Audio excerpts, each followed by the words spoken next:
चुरा दिल मेरा लिया। बिहारी पिया चुरा दिल मेरा लिया। बाकी बिहारी पिया चुरा दिल मेरा लिया। बाकी बिहारी पिया चुरा दिल मेरा लिया। मेरे बाकी बिहारी पिया चुरा दिल मेरा लिया। जय जय श्री राम।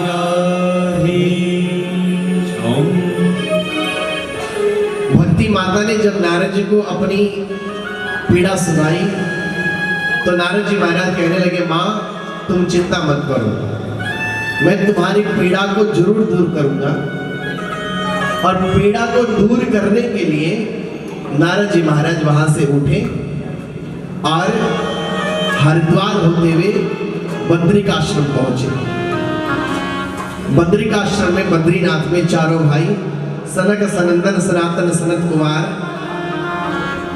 इन चारों भाइयों का मिलना हुआ। नारद जी महाराज के मुख की उदासी देख करके चारों भाइयों ने पूछा कि नारद जी क्या बात है, क्यों चिंतित हो आप? तो नारद जी ने बताया कि एक देवी है जिसके दोनों पुत्र वृद्ध हो गए हैं। कौन? भक्ति। भक्ति के दोनों पुत्र वृद्ध हो गए हैं, वो बेचारी बहुत दुखी है, उसी के दुख से मैं दुखी हूं। देखो संत किसका नाम है? दूसरे के दुख को देख करके जो दुखी हो जाए उसका नाम क्या है? बोलो ना, संत है। दूसरे के दुख को दुखी होकर के, दुख को देख करके दुखी हो जाए उसका नाम संत है। और दूसरे के सुख को देख करके जो दुखी हो जाए उसका नाम असंत है। बोलो राधे राधे। और ऐसे दुनिया में ज्यादा है, दूसरों को दुखी देख करके दुखी होने वाले बहुत कम हैं, लेकिन दूसरे को सुखी देख करके दुखी होने वाले ज्यादा हैं। 100 बार गाली देंगे। तकदीर अपनी अपनी है भाई। भाग्यम फक्ति सर्वत्र नच विद्या नच पौरुषम। वेद कहता है विधाता ने जिसके ललाट पर जो लिख दिया उसके साथ में वो होना तय है। इसलिए ना तुझसे कोई शिकवा ना तुझसे कोई गिला है, राजी हूं उसमें जिसमें तेरी रजा है।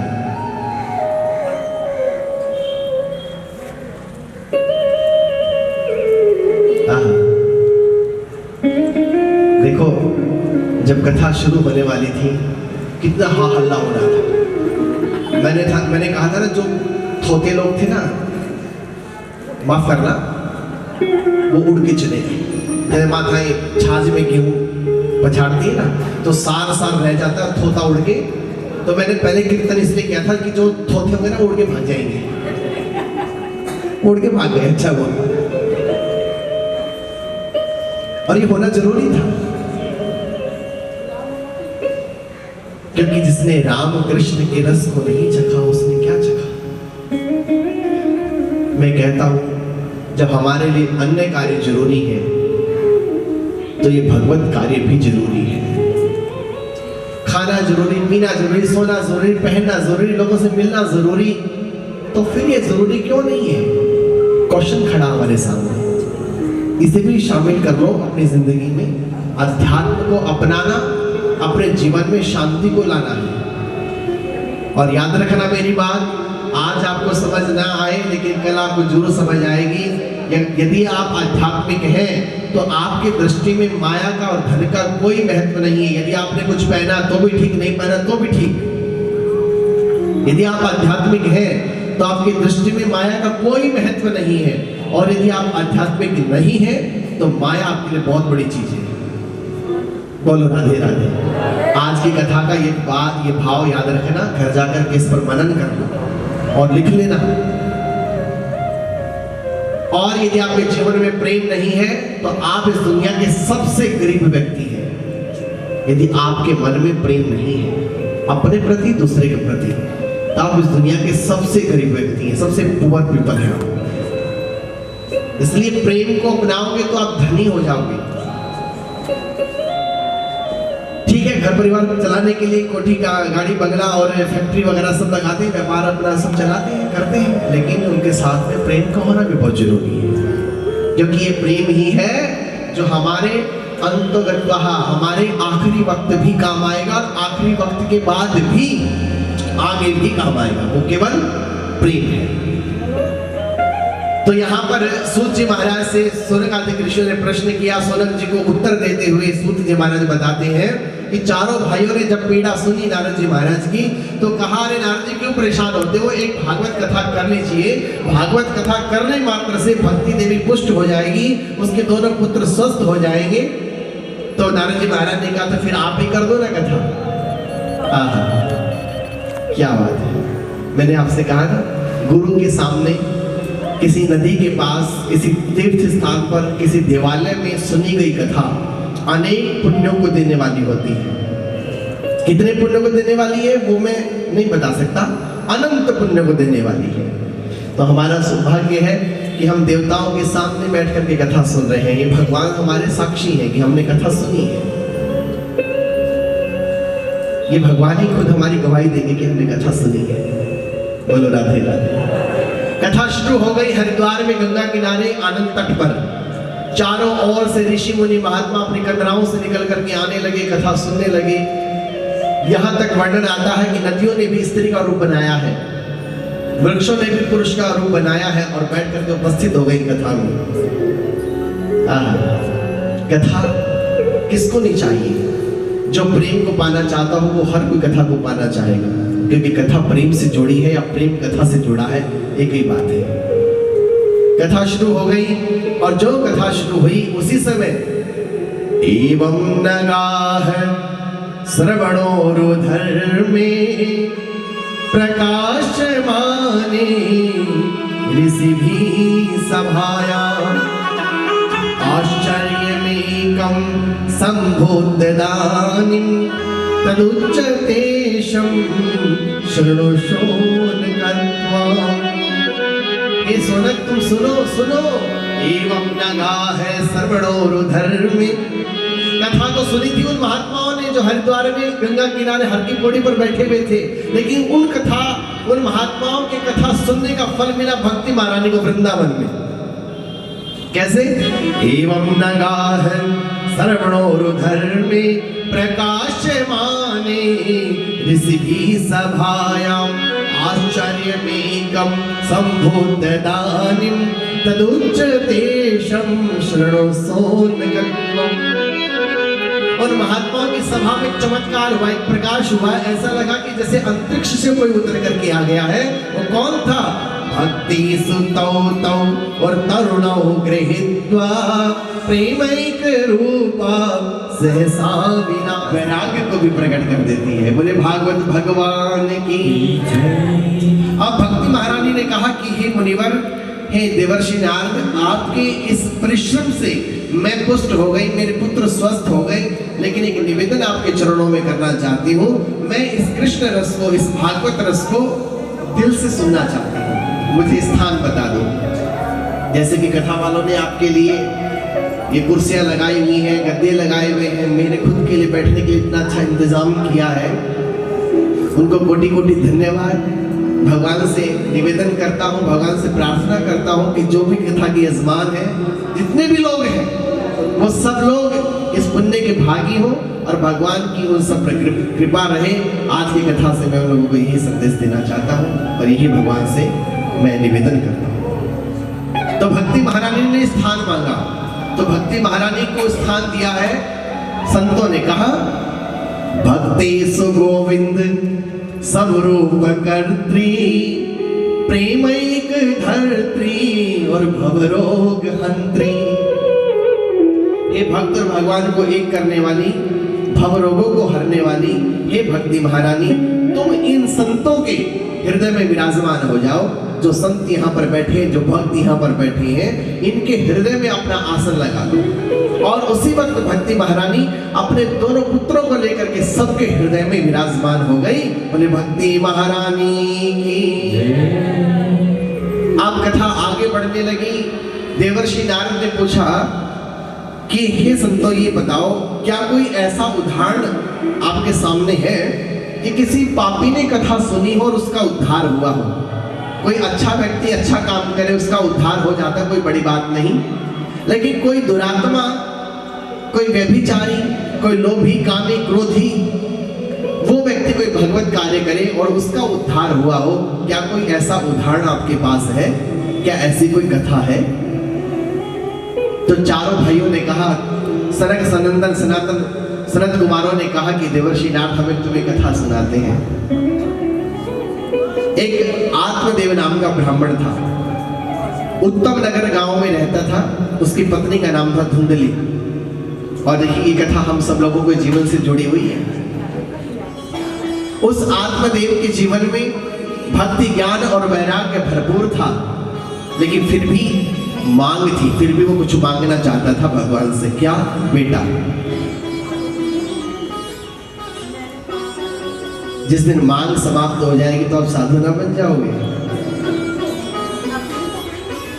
हाँ? इसलिए मैं कहता हूं, तुम देना सीखो। आज से शुरू करो, अपने परिवार से प्रेम मत मांगना, प्रेम देना, सबसे प्यार से बोलना। और आज घर जाके ये कर लेना, प्यार से बोलना, सबसे बड़ा मीठा बोलना। जैसा हमारे कान बहुत मीठी मीठी बातें सुनना चाहते हैं ना, अपना यशोगान कि तू बहुत अच्छा है, तू बहुत सुंदर है, तू बहुत विद्वान है, तू बहुत पढ़ा लिखा है, सुनकर के हम कितने पुष्ट होते हैं, है ना? कैसे गदगद हो जाते हैं। ऐसा ही दूसरे के भाव को प्रकट करना है, दूसरे से इतना मीठा व्यवहार करना है। आज से शुरुआत करें हम लोग मीठा बोलने, क्योंकि इस तन का कोई आभूषण है तो वो वाणी है। क्या तन का कोई आभूषण है तो वाणी है। ऐसी वाणी बोलिए मन का आपा खोए, और इनको शीतल करे और आप हो शीतल। तो इस ब्राह्मण के मन में एक मांग थी, वो बेटा चाहता था, पुत्र चाहता था। अब तुलसी पूजन करे, देवताओं का पूजन करे, ग्रहों का पूजन करे, पितृ देवताओं का पूजन करे, लेकिन संयोगवश तो उसके तकदीर में पुत्र नहीं था। बातें ना करो माता यहाँ पे। ए माता जी, शांति का दान दे भाई। बोलो राधे राधे। तो कहाँ था भाई? हाँ, पुत्र नहीं हुआ। वाह, इसका मतलब आप बड़ी लगन से सुन रहे हैं, अच्छी बात है। तो आत्मदेव ने क्या नहीं किया अपने जीवन में? सभी ग्रहों का, देवताओं का, सबका पूजन किया, खूब दान पुण्य किया, लेकिन संयोग से पुत्र नहीं हुआ। और जब पुत्र नहीं हुआ तो उसे भगवान से प्रेम की जगह बैर हो गया। उसका क्या ऐसे नाम को लेना, जब मेरे जीवन में एक बेटा ही नहीं हुआ मुझे, तो क्या ऐसे भक्ति में, ज्ञान में क्या फायदा? छोड़ो, आज से सब कुछ बंद। और मरने के लिए वन में चला गया। कभी कभी हम हताश हो जाते हैं, हम हार जाते हैं। क्यों? हम मनुष्य हैं, हारना हमारा स्वभाव है। लेकिन भगवान कहते तुम हारो मत, मैं तुम्हारे साथ हूं। देखो, यदि आपके अंदर आत्मविश्वास है तो आप पूरी दुनिया को जीत सकते हो। अपने आत्मविश्वास को कभी भी कमजोर नहीं करना चाहिए। दुनिया की ऐसी कोई चीज नहीं है जिसे हम प्राप्त नहीं कर सकते, बस आत्मविश्वास मजबूत होना चाहिए। बोलो राधे राधे। आत्मविश्वास से हार गया आत्मदेव, मरने के लिए चल पड़ा। मरने लगा तो एक साधु आ गए। साधु ने बहुत समझाया, नहीं माना। कहा कि यदि दे सकते तो एक फल, एक पुत्र की प्राप्ति के लिए वरदान दे दो। संत ने झोले से फल निकाला, मंत्र पढ़ा और कहा कि जाओ अपनी पत्नी को खिला देना, बेटा हो जाएगा। लाकर के पत्नी को दिया, पत्नी ने गाय को खिला दिया। ब्राह्मण चला गया बाहर व्यापार करने के लिए। इधर उसकी पत्नी की सहेली आई और उसने अपने सहेली को सारी कहानी बताई। तो उसने कहा, चिंता मत कर, मेरे पेट में एक बालक है, यदि बेटा हुआ या बेटी जो भी होगा मैं तुझे दे दूंगी, उसके बदले में तू मुझे धन दे देना। सौदा हो गया, समय बीता, उसको बेटा हुआ और वो धुंधली को अपना बेटा दे गई, कुछ रुपया लेकर के चली गई। आत्मदेव जब घर लौटता है तो पुत्र होने की खुशी से झूम उठता है। देखो हमारे जीवन में दो किनारे हैं, एक खुशी का है, गम का है। कभी हम लोग इस किनारे पर होते हैं और कभी हम लोग इस किनारे पर होते हैं, कभी दुख के किनारे पर, कभी सुख के किनारे पर। लेकिन हम लोग ये ध्यान नहीं करते किनारों के बीच में कुछ और भी तो बह रहा है। वो क्या है? वो आनंद की धारा है। तुम किनारों को छोड़ दो ना, तुम डुबकी लगा लो, बीच धारा में आके बहने लग जाओ। ना इस किनारे बैठो ना इस किनारे बैठो। इस किनारे बैठोगे तो कभी इस किनारे आना पड़ेगा, इस किनारे बैठोगे तो कभी इस किनारे आना पड़ेगा। जब तुम बीच में बहने लग जाओ, तुम आनंद में बहने लग जाओ, कभी भी तुम्हें ना सुख तुम्हें सताएगा ना दुख तुम्हें सताएगा। ऐसा नहीं है कि केवल दुख ही सताते हैं, हमें सुख भी सताते हैं। सब कुछ होने के बाद भी हमारा मन शांत नहीं होता। मैंने अक्सर लोगों को ऐसे कहते देखा है, सब कुछ तो है पर मन शांत नहीं है। यानी कि हमें केवल दुख ही नहीं सताते, हमें सुख भी सताते हैं। आत्मदेव बड़ा खुशी से झूम उठा और उसने यज्ञ का आयोजन किया, दान किया, पुण्य किया। इतने में कुछ दिन बाद उसकी गाय ने भी बालक को जन्म दे दिया। गाय ने बछड़े को जन्म की देने की जगह बालक को जन्म दिया, लेकिन कान गाय जैसे थे। अब तो आत्मदेव और भी खुशी से झूम उठा कि देखो कभी तो एक भी बेटा नहीं हो रहा था, अब दो हो गए, मेरी गाय ने भी बच्चे को जन्म दिया। तो खुशी से झूम उठा, भगवान का शुक्रिया अदा करने लगा। ये मनुष्य की प्रवृत्ति है। भागवत जी में मनुष्य की प्रवृत्ति दर्शाई है कि मनुष्य कैसा है। यदि लाभ हो जाए तो भगवान की जय जयकार, और हानि हो जाए तो भगवान तो बहुत बेकार है। बोलो राधे राधे, है ना ऐसा ही?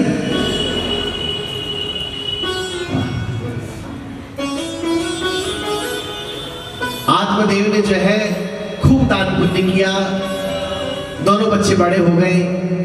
गाय से पैदा होने वाले का नाम गोकर्ण रखा गया, जो धुंधली की सहेली ने दिया था उसका नाम धुंधकारी रखा गया। दोनों के संस्कार, गोकर्ण पंडितों ज्ञानी और धुंधकारी महाखला। ये कहानी हमें बताती है कि हमारे संस्कार माँ की उदर से आते हैं। हमारा जीवन कैसा है वो हमारी माँ बताती है हमें। माँ जैसी होगी बेटा वैसा ही होगा। तुम्हें आध्यात्मिक होना है, तुम्हें साधु बन जाना। साधु बनने का मतलब तुम्हें परोपकार करना है, खूब परोपकार करना है, ताकि तुम्हारे उदर से पैदा होने वाला बालक, चाहे वो बेटी है बेटा है, वो धार्मिक बने, वो आध्यात्मिक बने, आगे चल करके तुम्हारी सेवा करे। आजकल के बच्चे तो माँ बाप को छोड़ करके दूर रहना चाहते हैं, हम रिजर्व रहना चाहते हैं। कैसा समय आ रहा है। एक सन्यासी में और एक गृहस्थी में कोई फर्क नहीं रह गया। जैसे सन्यासी अकेले हैं ऐसे गृहस्थी भी अकेले होते जा रहे हैं। पति पत्नी पड़े घर में बेचारे, और बेटा बहू जय श्री राम हो गई। ऐसा समय आ रहा है धीरे धीरे।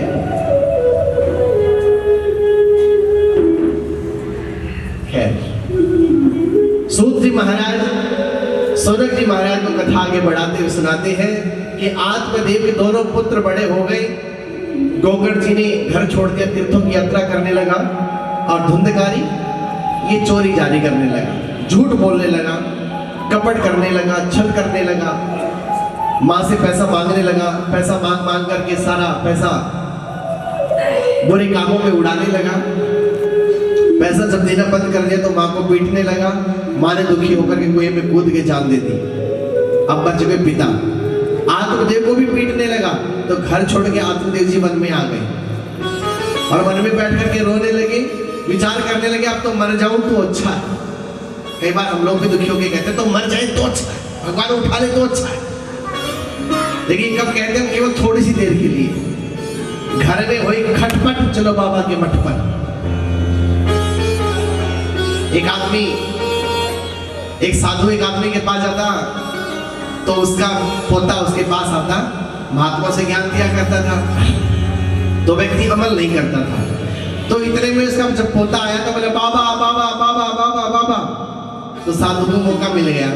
साधु ने कहा देख मेरी बात ना मानना, यदि तो मेरी बात ना माने तो अपने पोते की मान ले। मेरा पोता कह रहा बाबा बाबा अब तो बाबा हो जाओ। अब उस आदमी ने सोचा कि हाँ बात तो ठीक है। तो अब क्या जवाब दे। इतने में उसकी बेटी का बेटा आ गया और बोले नाना नाना नाना। वो आदमी बोला बस यही तो विडंबना है, जब पोते को देखता हूं तो बाबा होने का दिल करता है कि बाबा हो जाए तो अच्छा है, लेकिन जब बाबा होने को दिल करता तो इतने में ये नाती आ जाता, कहते ना ना ना ना ना ना नहीं होना नहीं होना, तो मैं घर में रह जाता हूँ। बोलो राधे राधे। यानी कि हम लोग घर से निकलना नहीं चाहते। ओ मन मुसाफिर जाना पड़ेगा, काया का मकान खाली करना पड़ेगा, कुटुंब कबीले को क्या तू संभाले, जिस दिन तुझे घर का वो मालिक निकाले, अरे इसका किराया तुझे